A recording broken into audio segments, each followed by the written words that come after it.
La fête du cinéma, le tourbillon. La chanson du film Jules et Jim, mais c'est un remix. C'est une reprise, c'est un remix. Hein, c'est pas mal. Ouais, c'est pas mal. Alors il y a ça, bon, il y a le film d'Arcadie, il y a la fête du cinéma, il y a un téléfilm sur France 2 en 2 fois 90 minutes avec Nils Tavernier, ça passe quand? Ça passera à la rentrée, je ne sais pas exactement quand. C'est un film en 2 parties. C'est quoi l'histoire? C'est l'histoire d'un médecin urgentiste qui travaille au SAMU, qui va se retrouver face à des situations très très difficiles, succession d'épreuves, une sorte de descente aux enfers, on va dire. Vous avez eu beaucoup de succès à un moment, puis il y a eu un passage à vide, et aujourd'hui on a le sentiment que vous reprenez le dessus, une espèce de sentiment de renaissance. Vous dites d'ailleurs, je suis tellement mieux dans ma peau aujourd'hui qu'à 25 ans. C'est vrai. On peut parler d'un passage à vide sur le plan professionnel, mais sur le plan de ma vie... non. Non, mais je parle jamais de vie privée, vous savez bien. Non, mais c'était une chose... oui, je vous connais. Vous connaissez Mathilda. Quel âge a-t-elle? Elle n'a pas 25 ans. Elle a plus 25 ans, mais... Elle n'a plus 25 ans, hélas, non. 35 ans. Et le démon lui dit... Ça ne se voit pas, ça c'est... Non, donc, tout a un sens et tout est bénéfique si on sait tirer parti de toutes les situations. Enfin, en tout cas, cette distance qui a été prise par rapport au cinéma à un moment donné a été très utile, puisqu'aujourd'hui, j'ai l'impression en tout cas que je n'appréhende pas le métier de la même manière et que ce recul a été tout à fait bénéfique. En tous les cas, vous avez donné le sentiment d'avoir surmonté vos difficultés, vous arrivez mieux à vous accepter, par exemple. Je crois, j'y travaille.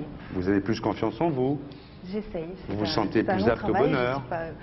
Oui, je pense que j'y tends et que oui, c'est un long travail, un long chemin, un parcours. Vous dites que l'actrice n'a pas encore prouvé ce dont elle était capable. Oui. Vous pensez que votre carrière est devant vous? Je pense que, en fait, j'ai commencé très tôt, que j'ai peut-être pas réalisé à l'époque vraiment la chance que j'avais. J'ai peut-être pas su tirer parti des choix que j'avais à l'époque. Je me suis retrouvée assez rapidement avec beaucoup de choix. J'ai peut-être pas fait les bons. Compte tenu de la situation dans laquelle j'étais, comme ça, j'avais un petit peu peur que ça s'arrête. Donc j'étais un peu motivée par une sorte d'angoisse. Vous disiez oui à tous les films parce qu'en fait vous avez peur que ça continue pas. Oui à tout, j'avais peur que ça s'arrête et j'ai fait certainement des choix un peu qui ont peut-être nui à mon épanouissement d'actrice, peut-être. Et finalement, ce qui s'est passé, Mathilda, c'est que vous avez été beaucoup plus connue à une certaine époque pour les couvertures de magazines que pour les films que vous faisiez. Oui, pour la simple et bonne raison que j'ai pas été vraiment dans un succès populaire. J'ai pas fait un film qui a eu un vrai succès populaire comme 37-2. Bon, donc c'est vrai qu'on m'a plus vu en couverture de magazine que dans les salles. Et c'est, à mon avis, l'image qu'on retient de moi aujourd'hui est plus une image arrêtée de photos que... C'est vrai que les médias se sont un petit peu entichés de la fille aussi, avec la frange, les créoles, les lèvres bien rouges. Il y a une sorte d'engouement médiatique qui est relativement fréquent pour les filles jeunes qui arrivent, l'attrait de la nouveauté, tout ça, les modes. Et puis, mais je les ai laissés faire, je n'accuse personne. Bien sûr, ça vous a un peu échappé à un moment, quoi. Oui, et puis c'est vrai que j'avais fait une petite série de photos comme ça, et je pensais pas que ça allait avoir prendre cette ampleur. Ah oui, je me souviens. Non, pas du tout. Puis je me suis prêté au jeu de la pin-up et cela a nui à mon image. Alors c'est vrai, plus on est sex symbole, moins on est crédible en tant qu'actrice, et puis les réalisateurs, ils vous choisissent pas pour certains rôles à ce moment-là. Enfin, sex symbole, c'est jamais une idée, ça n'a pas été une idée à moi. C'est votre agent qui avait très envie de ça. Moi, me présenter comme ça, il se trouve que c'est ce qui a été dit, pourquoi pas. En tout cas, je pense, et je continue de penser aujourd'hui, que c'est pas incompatible avec ce qu'on peut avoir exprimé en tant qu'actrice. En même temps, vous êtes quand même très coquette. C'est vrai que vous n'êtes pas devenue sex symbole par hasard. Vous avez commencé à vous maquiller à l'âge de... Ça me flatte. Très tôt. Oui, et beaucoup trop. Mais... Premier mascara à 11 ans. Comme moi, marrant. Il n'y a pas d'âge pour ça. Et alors vous avez un vrai problème avec le maquillage, c'est-à-dire c'est une véritable obsession chez vous. Vous dites, je suis sûr que le boulanger m'a jamais vu pas maquillé. Même mon boulanger m'a jamais vu pas... Ça c'était un temps, plus maintenant, plus du tout. Oui, bien sûr, mais à l'époque... Sortie d'affaires par rapport à ça. Non, bien sûr. Mais c'est vrai que très jeune, vous êtes beaucoup maquillée. Oui, je me cachais un peu. C'est une façon de se masquer, oui. Oui, d'ailleurs, j'appréhendais mon métier comme ça. J'approchais comme ça. C'est-à-dire que je me servais des rôles pour me cacher. Et en fait, aujourd'hui, ce serait l'inverse. Mais vous dites, si je mettais bout à bout tout le temps que j'ai passé à me maquiller, je pourrais vivre une autre vie. C'est incroyable. Moi, c'est pareil. Est-ce que cette volonté, Mathilda, de vous cacher, c'était pas aussi parce que vous avez eu une enfance pas très heureuse? Oui, j'ai pas eu une enfance heureuse et j'ai trop appris à me taire. Oui, mais alors ça, c'est une sorte d'éducation parallèle que j'ai eue en dehors de celle des parents, qui était celle de la danse classique. Ah oui, c'est-à-dire qu'il y a eu les parents tout à d'abord, fait, votre père, qui est, je ne sais pas si les gens le savent, mais c'est un auteur dramatique assez connu, c'est Victor Haïm, qui a écrit de très bonnes pièces. Votre mère était ex-danseuse étoile, hein, dans des ballets... ex-danseuse dans des ballets scandinaves. Et votre père a eu beaucoup de critiques, donc il a beaucoup souffert des critiques qu'il a eues. Enfin, c'est difficile d'être auteur dramatique. Beaucoup de faire ce métier. Oui. Et votre mère, alors elle vous disait un truc terrible, elle disait... C'est un peu comme la grand-mère de Françoise Hardy. On n'en parle plus. Elle a dit, votre mère vous disait, il vaut mieux se taire et laisser croire aux autres qu'on est bête plutôt que de parler et de montrer qu'on l'est vraiment. C'est terrible quand les gens vous disent ça. C'était de l'humour, mais c'est vrai que c'est pas extrêmement épanouissant. Donc vous avez fait de la danse, et c'est militaire la danse. Oui, il y a une tradition qui perdure, peut-être comme dans le milieu de l'équitation, où il y a une sorte de hiérarchie et de pouvoir qui est pris par les professeurs, avec une forme de tyrannie qui se traduit par l'humiliation des élèves, etc. Ça, je l'ai connu, c'est vrai, c'est une éducation parallèle.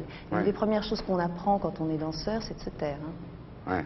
Donc c'est difficile de s'épanouir quand on est enfant dans ces conditions. Vous avez été un peu brimée étant petite, quoi, par la danse. Vous avez voulu changer de prénom aussi, ça c'est très bizarre. C'est-à-dire qu'à un moment vous avez refusé votre prénom, ça aussi c'est étrange. Je pense pas que je l'ai refusé, je pense que j'ai questionné sur mon identité et que ça a été compris comme un... Vous dites à vos parents, je veux changer de prénom, vous attendez à ce qu'ils vous disent non, ils vous disent oui, et vous changez, c'est-à-dire vous faites les papiers et tout. Oui, enfin à l'époque je suis pas en âge de m'en occuper, mais c'est comme ça que ça s'est fait. Il s'appelait Karine. Ah, il sait tout, là. Oh, c'est impressionnant. Quand vous étiez petite, donc vous faisiez de la danse, vous rêviez d'opéra, mais en fait c'est très compliqué, il y a 1000 candidats, il y en avait 10 qui étaient choisis chaque année, et un des pires souvenirs de votre vie, c'est quand vous étiez dans la cour derrière l'opéra, et vous attendiez les résultats. Oui, un sentiment d'échec profond, comme si ma vie entière s'écroulait à ce moment-là. J'étais pas vieille, je devais avoir 10 ans, mais j'avais un sentiment d'échec. Vous croyez que votre vie était finie chaque année quand vous n'étiez pas prise dans les 10 qui étaient pris? Oui, c'était vraiment un vrai drame. Alors, mais vous n'êtes jamais rentré... au bout du compte, heureusement. Heureusement que j'ai pas été prise. Vous n'êtes jamais rentré à l'opéra, vous avez quand même eu le premier prix du Conservatoire de danse de Paris. Et là, Myriam Bru, qui est une ex-starlette d'Hollywood, en fait, qui est devenue agent, qui vous avait dit à l'âge de 10...